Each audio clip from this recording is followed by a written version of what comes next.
Hey guys, this is Mike Mahaffey, the old bastard BJJ guy, here for BJJ Mental Models. Back in my day, we had to walk uphill in the snow both ways to get to the academy just to learn some crappy technique from a random purple belt. You kids have it so easy because now you can just subscribe to BJJ Mental Models Premium and get tons of great audio courses to learn new techniques, enhance your mindset, and entertain yourself. You can even get personalized rolling reviews from some of your favorite BJJ Mental Models coaches, including me. It's like having your own seminar, you spoiled little whippersnappers. So what are you waiting for? Subscribe to BJJ Mental Models Premium right now, get off my lawn, and go train. Hey, welcome to BJJ Mental Models. I'm Steve Kwan. BJJ Mental Models is your guide to a conceptual and intelligent jiu-jitsu approach, and today we're here with a brand new type of content that we're going to be creating going forward, little mini episodes that introduce a single mental model to help you get better at jiu-jitsu in each clip. I'm planning to make these much shorter than the main podcast feed. The main podcast, as you know, usually runs about an hour every episode. In these, I'm going to give you some rapid-fire quick bites that you can use to get better at jiu-jitsu real quick, right away. For those who have been listening to our podcast since the early days, you will remember that in the original episodes, just because we had so many concepts to disclose, we used to break down and talk about the individual mental models in a lot more specificity than we do on the more current episodes. Part of this is because I just don't want to be redundant and talk about the same stuff over and over again. And part of this is because now that we've got some really elite tier guests coming on the podcast, I have to make sure that I give them time to contribute. And although I try to tie their ideas into our frameworks, at the end of the day, I can never truly steer a conversation that someone else is co-piloting with me. That said, one of the things that I hear from people over and over again is that they get tons of value from the original episodes we did where we talked about very specific mental models for jiu-jitsu. I want to revive some of that for people who haven't been listening to us for the full 5 years, and also to make it easier for you. So the purpose of these episodes is going to be introducing you to new mental models or concepts that either you haven't heard from us yet because you haven't been a long-time listener, or maybe you did hear from us, but it's just been so long that you missed out on them. Now, that said, if you want a real quick primer, we just made our Intro to Mechanics course completely free. This used to be only available to BJJ Mental Models Premium subscribers, which is a paid subscription, or alternately, you could buy the course directly off of our site. I've decided to make it entirely free because we get so many people who want a quick crash course on what we do. So go there and you'll get a quick intro to 12 of the most important mental models for jiu-jitsu. You can grab it for free at bjjmentalmodels.com/free intro. I'll put a link in the show notes as well. With all of that aside, the quick concept I want to talk to you today about, and I think this is probably as good a place to start as any, is the idea of base. Every instructor in jiu-jitsu will tell you, you always have to have base. But something that Rob Biernacki brought to my attention quite a while ago is this is one of those concepts that people always talk about, but they take for granted. If you get a whole room full of black belts together and you ask them all to give you a definition of base and what it means, you will get a variety of different answers. Many people, in fact, may have never even put a lot of thought into how they would define that thing until prompted for the first time.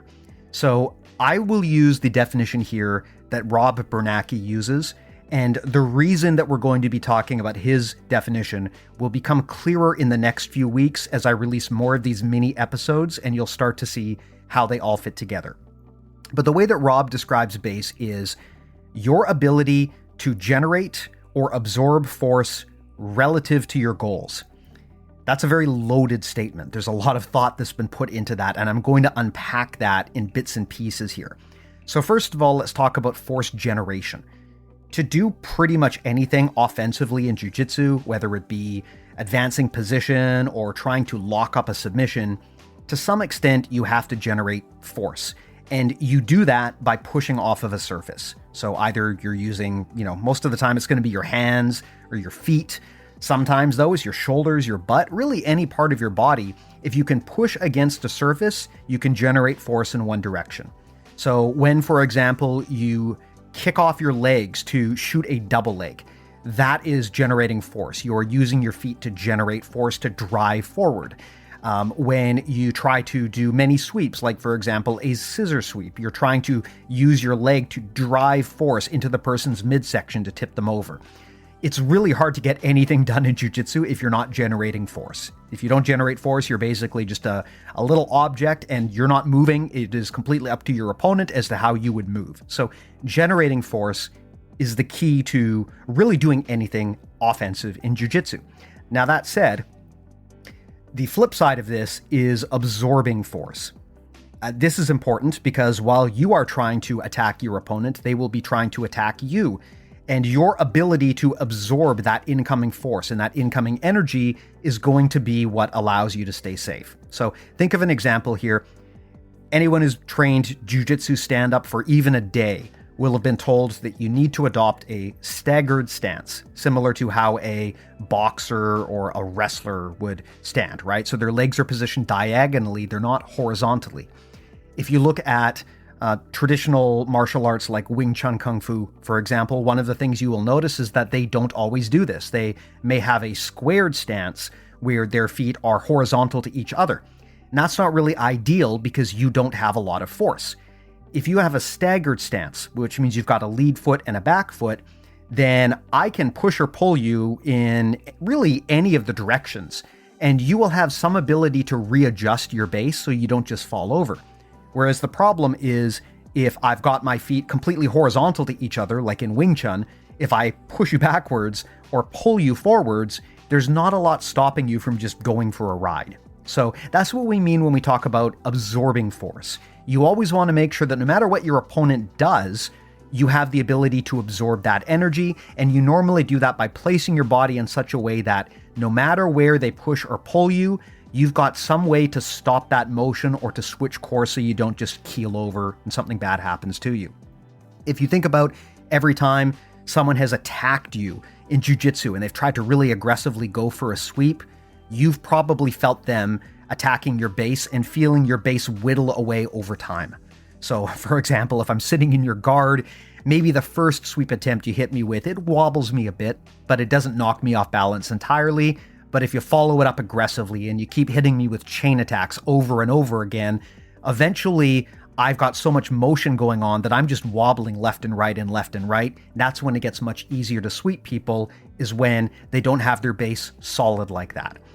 Base is really, at least according to Rob Biernacki, one of the most important concepts in jiu-jitsu, because if you don't have base, you really can't do much of anything at all. And what this means as an attack strategy is one of the first goals that you should always have is to try to deny your opponent base. So this is why there are so many techniques that involve making sure your opponent cannot put their feet either on the floor or against your body. For example, if I am trying to stack pass you, if I can keep your feet up in the air where they're not connecting to anything, then your feet cannot generate base, and that's going to make it real hard for you to move. But on the other hand, if you can get your feet down and connect them to my hips or my body, then suddenly you can push off things and make things much more complicated for me. So regardless of what technique you're trying to do, regardless of what your goals are in jiu-jitsu at any given point in time, one of the things you should always be asking yourself is, do I have base right now? That should be your absolute priority. And similarly, you should always be thinking, what can I do right now to take away my opponent's base? Often, this means taking the parts of their body that they're going to want to use to pull and push, like their hands or their feet, and making sure that they just can't connect those with anything.